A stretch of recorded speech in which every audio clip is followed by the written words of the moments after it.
In this video, I'm going to show you how to create a form in Zoho Creator. Now, the first thing you want to do over here, you want to open up your application and you want to click on Edit this application in the top right.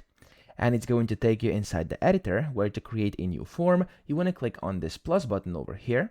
And then here, it's going to say create new component. You want to create a form and you can go ahead and of course, go ahead and start from scratch. You can import your data. You can use AI or start from any of these templates over here. I'm just going to start with AI. I'm going to click on using Zia.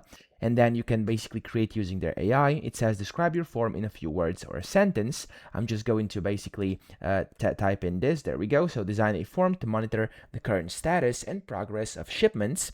And I'm going to click on suggest form fields. It's going to start generating the suggestions. And in case you are happy with what this says over here, you can just create the form, or you can of course uncheck or untick any of these to deselect them to actually not have them included, and then click on create form.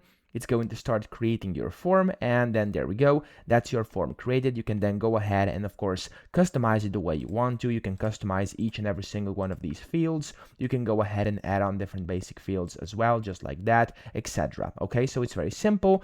And then when you're done, just click on done top right and your form has been created. So that's pretty much it. I hope this video helped you out. If it did, please subscribe to the channel and help me out as well.